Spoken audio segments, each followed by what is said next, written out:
Finding peace despite losing your father to suicide.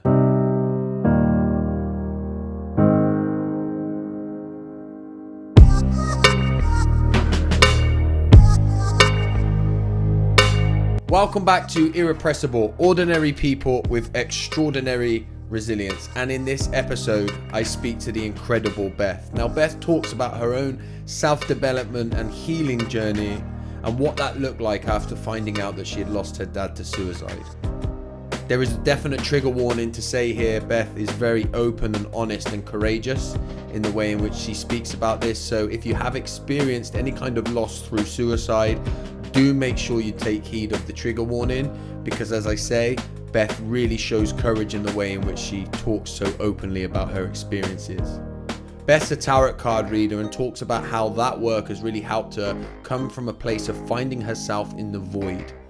Now, the void is something that I've seen labeled as kind of rock bottom, or that place that normally comes after some traumatic event or some kind of loss. And I've never really heard it explained in the way in which Beth does in this episode, and it's really kind of helped me to learn actually and see things in a new light. Beth's incredibly brave here in the way that she shares, and really actually gave me a feeling of hope. And I say that a lot with a lot of these interviews that I get to do, but I really did leave feeling that it doesn't matter what place we find ourselves in, there's always a way to find the journey of healing. And to me, that certainly feels like what Beth has done for herself. If this is the first time that you've ever been here, then please make sure that you have subscribed and turned on the notifications. You may want to grab the tissues for this one. It's an emotionally heavy one, but please share with us your experiences in watching this, and I hope you enjoy it as much as I do. Looking forward to this. I've seen some of the stuff that you do online, so I'm just really interested to how this is going to go today. So why don't you just take a little bit of time and tell us who you are and what you do in the world? Yes, so my name's Beth. I'm from Manchester. I'm an oracle card reader at the moment. I do oracle, angel and tarot cards. So the main thing that I'm focusing on at the minute is, I used to work in holistics in terms of retail, but the minute I'm trying to really focus all my energy into my card readings. I'm working on a project at the moment where I'm trying to research and learn what the most effective method is for emotional healing, because that's what I like to use my cards for, is like a tool for emotional healing. So that's the main thing that I'm really focusing all my energy into the moment, is this like project of, I'm calling it the rite of passage project. It's Okay. like a 3-step process that I'm trying to integrate. So the first step's like when you separate from something. So because it's like the emotional process, if I'll use an example, like a breakup. So someone will come to me with a card for a card reading, and they'll go, oh, I want to know about my love life. I've just broke up with my partner. I want to know what's going on. So like the first step is all about the separation. So what's going on? What have you separated from that you're feeling the grief, you're feeling the emotional intensity? And then the second step is where the card readings really come in. And I call that the void. So it's when you separate from that thing and you haven't fully developed something that's going to take its place yet. So you're in that void period where you're still grieving, and there's that anxiety where you're in the unknown, but it is also that area where you can tap into your innate power. And also I'm a big advocate for divine powers as well. So like with the cards, for example, I think it really helps to implement that kind of spiritual side. And when you're in that void, when you're in that grief period, I think that is the perfect fertile ground for you to then tap into like your intuition, your inner power, the more spiritual side. So it's like changing from this one position of grief, separation and loss, going into the void. This is the really fertile area where we can really change your perspective, we can really connect to your intuition. And then the third step is the integration. So it's once we've gone through the readings, then what kind of action can you then take to deal with that emotion that was initially there? So then we take more practical steps, like I work on the chakras a lot, so it's a lot to do with how you can unblock chakras and balance certain chakras. I'm an advocate for universal laws, so things like, I believe that your thoughts create your reality, so we'll come up with like a plan on what kind of thoughts you're thinking and all of those kind of practical solutions. So I'm really trying to perfect that, because I find for me that middle ground, that void, is such a fertile energy that can either go in the way of anxiety or it can go in the way of faith and hope. And I think that's where people crumble, is in that void period, because they'll either go down that path of integrating the practical things and making the changes, or they'll go down the other one where they're in that in-between phase between the grief and the void.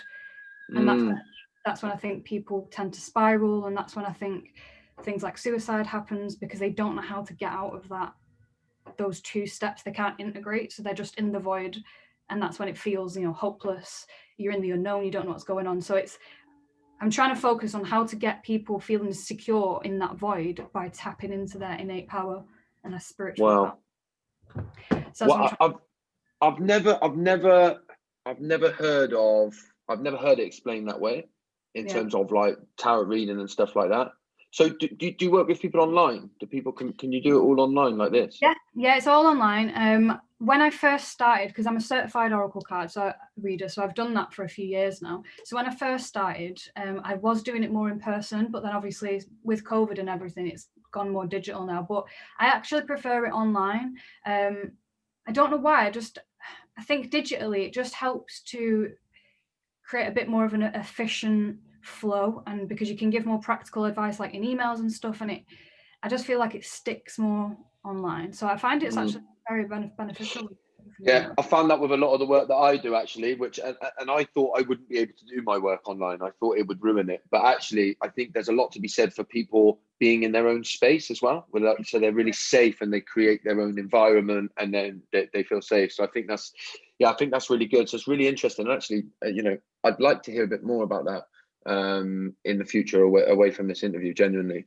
So that would be good. But the purpose of today, this interview, I want to try and dive into some of the things that you've experienced and look at what kind of resilience, try and find out what it means to you. So why don't we start off by, let me ask you, what adversity have you faced that you felt has meant that you've had to be resilient? So I've thought about this question. I've never had it asked to me in terms of the actual resilience. So when I was thinking about this, a few cogs were spinning about different ideas, but I'll start with, it goes back for me. The resilience came in a lot for me throughout my entire life is emotional resilience. So I'm quite sensitive. I have quite intense emotions. I go through a lot of ups and downs with emotions. So going back as to when I became more aware of it and all that kind of thing, was probably 2018. I was working in property for a few years. I had a good job. I had decent money coming in. I was in a relationship for like 5 years. Everything on the surface seemed like I had what I wanted, but inside I was feeling like more and more depressed. I felt like the more I was getting that I wanted, the less I felt fulfilled.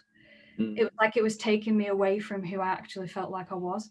So I was having all of these extreme emotions, it felt confusing. I didn't really understand what was going on. But I started therapy. When I started therapy, I started to realize that my childhood wasn't as normal and just all good and fine as I thought it was. Things started to come up and I was like, okay, that makes sense. And then I realized that I'd been denying myself traumas that had happened because I was just pretending I'm fine. I've got a good job. I've got a house. I'm fine. Bypassing.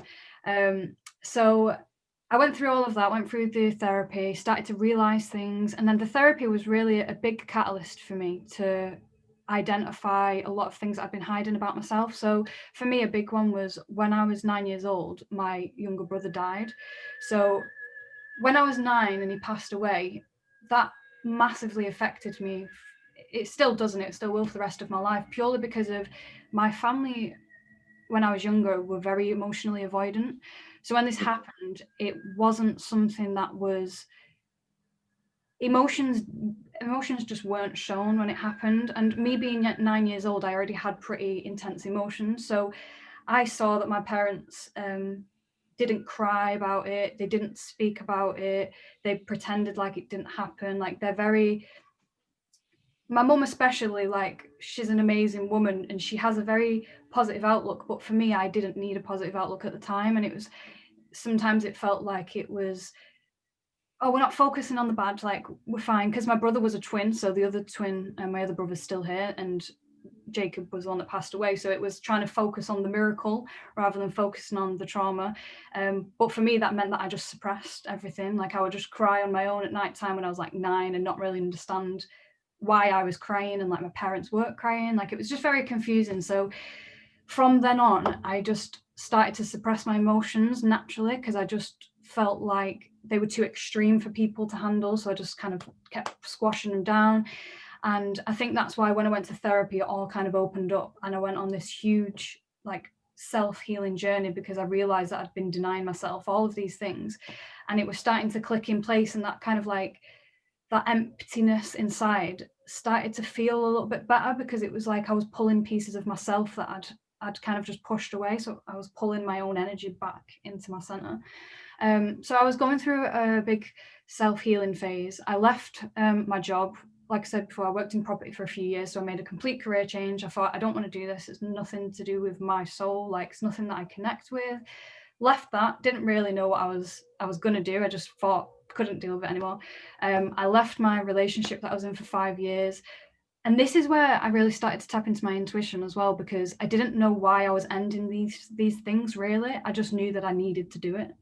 I just knew that there was something inside me that was telling me every single day the same message, and it just wasn't going away. So I just listened to it, took the initiative, listened to my intuition, and I went on this huge self-healing journey, and I had the best year actually, probably the best I've ever felt emotionally. So that happened up until the beginning of this year. So I went on a big healing journey. So when I started to get into tarot and oracle cards and connecting with my intuition. So then at the beginning of this year, I'm going through all of this. I'm going through a lot of shadow work as well. So I'm a big advocate for shadow work. I think you have to go to the root to find everything. So it was like with my brother, that was the shadow work was going to the 9-year-old me and dealing with all those emotions. So I'm going through this shadow work. My father's, growing up, he was quite controlling. He was a very sensitive person, but he hid it from himself, therefore he projected a lot onto us as family members. So when he would feel agitated, he would like shout at us, like call us names, and he was a really, really nice person with a big heart, but because he was so sensitive, he just projected it out a lot. So at the beginning of this year, as I was doing the shadow work, a lot of it was coming up with my dad, like mine and my dad's relationship. So I was dealing with a lot of that. I was struggling a little bit because I felt like a lot of resentment, because all of this stuff was coming up around how mine and my dad's relationship was.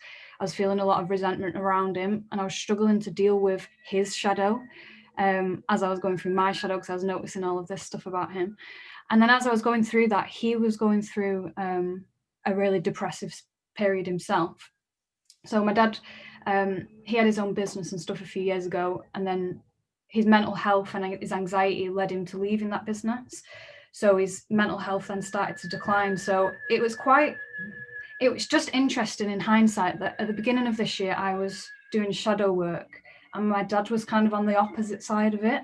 Like I was saying before, it's like that void. In that void, I was in the one where I was trying to connect to my intuition. My dad was on the opposite side where he felt the anxiety, the despair of the unknown. He didn't have his job. My mum and my dad were on the verge of a breakup, so he was going to move out of a family house. Like they'd been together for 25 years. His mum, my nana's got Alzheimer's, so he had a lot of things that were going on emotionally for him at the beginning of the year. So as he's going through these emotions, I'm trying to deal with my emotions. We also suffer from codependency as a family, so I was trying to put boundaries in with my dad, especially to kind of cut off this codependent behavior. So in the meantime, I'm trying to assert myself, put my boundaries in, and my dad, like I say, is on this completely like opposite path. And I could see, because I'm a very empathic, sensitive person, and I lived in the family home at this point as well, and I could feel that my dad's mental health was spiraling. I could feel the anxiety that he had. He would confide in me a lot about especially about material things, so like money. I think that's a big issue with males in particular. Male mental health is prosperity and earning an income themselves. So he had all of these issues, and my dad, he spiraled down and down, and in June, he went missing for 2 weeks. So we woke up one day, he was meant to come to our house for tea, because him and my mum had broke up. He was coming round every now and again to have tea with us. So he was meant to come around, and then he didn't come around. So the next day, me and my sister just thought it was really weird that he didn't speak to anyone. So we said to my mum, like, oh, it's a bit strange that Dad's not come around. So then we messaged him, didn't reply. We was like, okay, this is a bit worrying. And then we ended up phoning the police because he didn't speak to us, and he'd already told me before that he had suicidal thoughts. He'd told me that he'd considered certain strategies on how to take his own life. He told me a big thing that he told me, which I think is to do with masking, is he said before he went missing that he felt like he didn't know his family and that his family didn't know him. And again, for males in particular, I find this is such a big common issue, is that when males are sensitive, they mask it so much that they feel like people don't even know who they are anymore, and they don't even know they're anymore. And that was something that really hit me, because I felt like that as well before, where I've masked so much I don't even feel like I know anyone or they know me. So he went missing for 2 weeks. I, at this point, already had an indication as to what was going on, because he'd already confided in me about his depression, about thoughts that he'd been having. And like I say, at the same time, I'm trying to tap into my intuition. So I'm trying to tap into my my spiritual side. And whilst he was missing, I had a lot of dreams and a lot of visions about things. So the night before he went missing, I had a dream that he was sinking into his bed, and that I could feel the despair, the heaviness, like it was like a pit of darkness, but as an emotion, and I could feel it in my dream. And it was just really weird. Like I was having all of these dreams about my dad and just about all of these things, and it was a weird time. But that's something as well that I learned during that process, is me tapping into these sort of intuitive abilities. So he was missing for the 2 weeks, and that 2 weeks in itself was like that void period that I'm talking about. So the void, that model of the 3-step, you can apply that to you as an individual, but it can also be applied to a situation. It can be applied to us now during COVID, like we're in the void there. So when he was missing, I was in that void. So it was like an emptiness, because we didn't know where he was. We didn't know if he was still alive. We didn't have any idea. His wallet was still at home. All of his stuff was still at home. Wow. So for 2 weeks, it was just like an intensive search party for him. Every single day we was going out looking in bushes, just anywhere. There was nobody had any indication where he was. The police had no clues. There was nothing. It was like a dead trail. It was just completely dead. So I was trying to do all this campaign whilst, considering the fact that my dad might not be here anymore, and I'm doing like a campaign, a missing persons campaign. So I was just in the void period during that time. So those 2 weeks were very significant for me personally, because I had to surrender. I had to surrender to whatever was going on, because I couldn't do anything else. So those 2 weeks, I really learned to just allow whatever is happening to just happen, because it was out of my control completely. So those 2 weeks go by. We receive a knock at the door from the police, and they'd found my dad, and he'd committed suicide. He'd hanged himself on a tree, which is very strange as well, because when the first day that he went missing, like I say, I was very connected to my intuition at this point. So I went to the place where he was actually found, and I told the police that I had a feeling that he was there, and I had a feeling that because I could see visions of rope. I could see him put rope in his bag. So I knew that he'd used rope. So I already had an idea that he'd commit suicide, because I was having these visions of things. And on that first day that he went missing, I remember saying to the police, I'm in this particular area and I feel like he's here, and I feel like he's committed suicide. Like, this is the really strong feeling that I've got. And me and my sister was walking down the path, and he committed suicide here on this path, like in a tree on the side.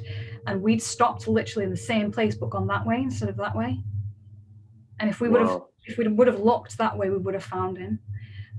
Luckily, none of our family members found him, unfortunately for the person that did find him. But I feel like there was just some sort of protection that was going on spiritually as well for us not to find him, because we would have obviously been much more traumatized if we did find him. So yeah, we found out that he'd committed suicide. And it was just from that, it was honestly for me a whole journey, even now, because that was only in July, so it's not been that long. In June, sorry. It's been a whole journey of surrender. And that's why this model of the void, I think that's such a fertile ground where it can be the cause of suicide, and it can also be the cause of a new life. Like, it can be that safe space that protects you and holds you while you're suspended in nothingness. And it's really helped me kind of to embody the cycle of life and death as well. Because of that void. Like I say, that void is where the cycle of that void is. There's a quote which says, void is form and form is void. So nothing is something and something is nothing. Sense. And I feel like that's such a profound, like, just that statement is the experience that I had during those 2 weeks, was understanding that everything exists and nothing exists at the same time. Like, regardless of whether my dad was with me and alive during that time, I still felt connected to him. So I knew that he would always exist, whether he was alive or not, because I could still feel his energy during those 2 weeks, because I didn't have any clarity as to whether he was alive or dead. It wasn't, I couldn't make that logical closure, and it opened up my right brain to understand more of the complexities between life and death, if that makes sense. It does, yeah. It makes total sense, yeah. So yeah, that was, like I say, the void is the thing that I've learnt the most in that whole process, and also through losing my brother when I was a young age as well, is that void. It's just that emptiness that really, it's such, like I say, I know I keep repeating it, but it's such a fertile ground. It can grow anything, but it can also just hold this emotion and grow that emotion. So if, like in my dad's case, it was fertile in the aspects that he had all of these more these concerns and these worries, they were in that fertile ground and they were growing and being nourished. But obviously we don't want to nourish those thoughts, and we don't want to nourish those fears and those concerns. We want to nourish the ones that are of hope and of faith and of where we want to be next. So I just find it really interesting that it's like this precipice, and it's just such a fine, sensitive line. And that's why I love the work that you do as well, because I think with that fine, sensitive line, that's where like pushing positivity where it's not welcomed can be detrimental, because you can push someone over that precipice. It needs to be a bit more gentle in the approach. Like, it needs to be an individual experience, and gently like moving someone over from that threshold of anxiety and dread and fear, and just slowly moving them into that state of, I really think intuition is the way to help transform people from that state, because it connects you to something of meaning, connects you to something of purpose. And it's still, I always say, like suicide, I always see that as a way of wanting to surrender. You just don't, it's just a way of surrendering that's ending your physical life. But we don't want to end our physical life, we just want to surrender. So there must be another way that we can surrender without taking the action of taking our own life. And that's where I think the intuition is the surrender. You surrender into a higher meaning, a higher purpose, and allowing that to just move you along. And it makes so much sense when I reflect on my own story of when I was about to take my own life. Yeah. I've never heard it explained as the void, but I was in that void, right?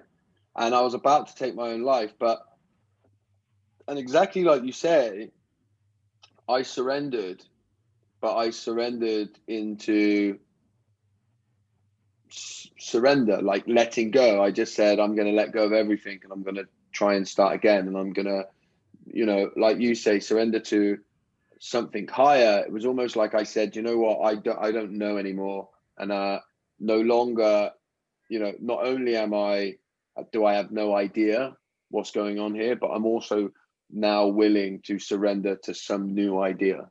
Yeah.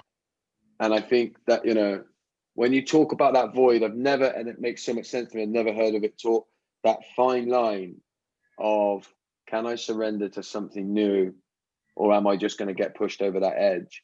And I think the circle that you've done, where you started off by talking about how your struggles started from that pain avoidance. And I think it's one of the most damaging, unrealized, unrecognized, untalked about things that happen to children. And that is when they face adversity, the nurturing adults in their life are unable to steer them through the difficult emotions. And then we push them down. And I think, and then we often have to go to that point where things fall down and we surrender. And that's, like you say, that's almost dangerous, because we surrender in the wrong way. Yeah, exactly. It's almost like, I know this is a very simplified concept, but I like to kind of see it as there's the fear aspect and there's the love aspect. So when you're surrendering to, like when you said, when you're at that time and you're on that edge and then you decide to surrender to the new, it's like you surrender into the state of love. You surrender into the possibility that you're going to feel that feeling of love, which is what you don't feel, which is why you're in that state in the first place. Or it's the other side where you surrender into the fear, and then that's where it's detrimental, because you're giving your power away to that thing that's torturing you and tormenting you. You're literally giving your power away. Or you can go on the other side and harness that power and know. And that's where I think self-confidence has a massive part in it as well, because if you know that you have the power during your struggles to just open yourself up to new opportunities, that just takes massive confidence. Because if you don't have the confidence, you don't think that your life's going to change in any way, you don't think you have the capability to change. So then you stay in the past rather than trying to think of a vision of the future that is more towards what you want, basically. Yeah, that can be surrendered to. Exactly, yeah. And you think there's nothing left, yeah. And the thing with the void as well is, what I've realized is, when you do surrender to that other side, that more loving state, is we never know what's going to come from it. That's the ironic thing. We can never ever predict what's going to come positively from the void, because it's the void. It's the place where there's unlimited possibilities, because it is that fertile ground. So that's the surrender aspect, because you're surrendering to the positive potential, like the ultimate potential that you hold. You are surrendering to that, and sometimes that can be better than you even expect. Like, you could have these initial desires when you're in the void. You could be like, right, I've gone through a breakup, I'm in the void now, I want a more loving relationship, for example. So when you're in the void, you set the intention, you want a more loving relationship. So when you actually tap into that intuition and you really start to work on molding that positive relationship, it usually ends up being like better than you could imagine. So for example, in a relationship, that person might not necessarily get in a relationship for the next 5 years, but they might go traveling around the world on their own, and it's better than any relationship they could have expected. So it's surrendering to the idea that, like you always say on your posts, you wake up to the idea that you could be wrong about everything. So you're surrendering to the fact that there could be more opportunities and possibilities that we're not even consciously aware of. And that's exciting. Like, that gives you hope, that gives you faith, because it's beyond what you've experienced. It's more what you can comprehend. And I find that so exciting. And I think that's where we need to feed people's souls and psyche, is in that excitement of the unknown, rather than the fear of the unknown. It's getting people to look forward to that state of not knowing how everything's going to work. And that's fine, that's fun. Like, life would be boring if we knew that everything was just set in a certain way and we knew the future of this and we knew that. Like, it's exciting to think there's this fertile soil that we can grow these little seeds that will just grow in ways that we could have never expected. Yeah, and I've been talking recently to a lot of people actually about the art of being wrong, and how great it is to be wrong, right? And actually how, when I read a book or I watch a video or hear someone talk about something and they say something new, and I think, oh, that might actually make a certain ideal that I've had completely wrong, and I get excited by that, because I'm like, I've got something new to explore. That's why at the beginning, when you talked about the tarot cards in the way that you did, right, I'm like, I've never heard it like that, and that sounds exciting, yeah, because it's like, that's something I could really have a go at, and it might blow to bits everything that I currently do in my life. And I love that, and I love that opportunity. What you talked about surrender, would you add anything? I mean, you've talked about that void, and then the surrender as being, for me, that's really what has enabled you to be resilient, right? And this is why I love this, because everybody looks at resilience in a completely different way. Everything that you've said to me is something I've never heard about how someone can be resilient, right? And I think it's incredible, and there's things I can take away and use. And so would you add anything other than surrender, or is it in that void having the psychological safety and direction to be able to surrender into the next phase? Is that what it is? Yeah, for me, it's definitely the surrender. Just because I think that is such a massive, whenever we go through any sort of change in our life and any sort of adversity, I think that surrender is always going to be a state of being, because you're going from the old to the new. So the in-between is always that surrender. I think as well as a society, especially in the West, we're very focused on doing things and like action orientated. And I think that we need to make sure that we have a balance in our lives. I've always been the person where I've resided in my sort of masculine energy for most of my life, in terms of trying to develop a career, being very headstrong. Like I've always tried to kind of help upbring my siblings and things like that. So I've always been very like externalized. And it was only until like with my dad and stuff that I realized the importance of surrender and being in that state of being rather than doing. Sometimes we do stuff so much that we actually like create such friction. If we just let go of the gas a little bit and just surrendered and just breathed. Like with my dad, a massive thing that used to help me a lot, which might sound kind of it might not sound like it would have much of an impact, but for me, I used to go to a country park. I used to set a day where I'd do nothing for the day. I used to get up early in the morning, about 8 o'clock, and then I'd go to a country park. I'd take my earphones, and I would just spend the whole day just at a country park, and I'd just sit by a lake or a water or something like that, and I'd really try and just empty my mind as much as possible. And it relieves this pressure. So then when you think about whatever the thing is again, all these worries again, it creates like a bit of a distance, because you've emptied your mind enough where it's not like that pressure pushing down constantly. Like you relieve it a little bit. Yeah. And it's like, that's where I think my dad went wrong as well. Well, not went wrong, but that's where he struggled, was that his mind was doing these action orientated things in terms of thinking all the time, because that's not surrender, it's still doing when you're thinking. So he's trying to think of solutions to his problems all the time, whereas he would have probably benefited from having an environment or having a practice where he could just step back. And he did say this to me a lot. He said when he would have he tried to meditate, so he would try and meditate, and he would say that during that meditation he'd feel like just a sense of release, like a sense of release from pressure. So I think the release of pressure is the surrender to me. And I think definitely in the West we don't focus on that aspect enough. We talk about going to therapy and doing all these things, but what about, instead of the externalizing, more of the like cleansing and internalizing, if that makes sense? Yeah, it does make sense, because people often ask me all the time, what is healing? How do I start healing? And I say, get out of the notion that you need to go and do something. Yes. And just take some time to start to notice. Because when I become the listener in my mind and listen to what's going on in there, rather than it being this jumbled up stuff over here that is literally overwhelming me and taking up so much space, when I take time to observe it, it kind of floats by, I feel it, and I've created that space and I move through it, right? Yeah. And I think, like you say, in Western culture anyway, we're taught, go out and do, get therapy, go and do, heal. You know, if you're grieving, make sure you get to the point of grief, get through it, And it's always, we're trying to make this end goal, this belief that in and of ourselves, we don't have the tools, we've got to go out and get them, right? Yeah. And I think there's so much to be said for just coming back, being still, you know, and allowing yourself to hear. I'm a little bit conscious of time, because I could go on for another hour, if I'm honest with you. But another question I'd like to finally ask is, what do you think you've learned about yourself? I mean, I've taken loads from what you've said, and it's been a joy. But is there anything that you would add, that you would say that you've learned about yourself as a person, based on everything that you've been through?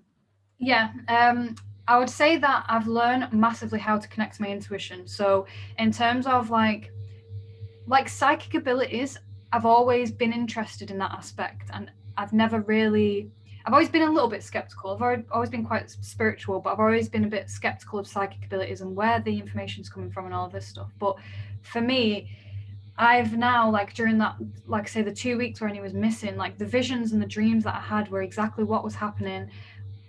The things I could feel the weeks leading up to his death, I could feel everything that he was feeling. So for me, it's really helped me to understand that my emotional intensity and my sensitivity is beyond what I previously perceived it to be. Like, it's beyond something that I can intellectually understand.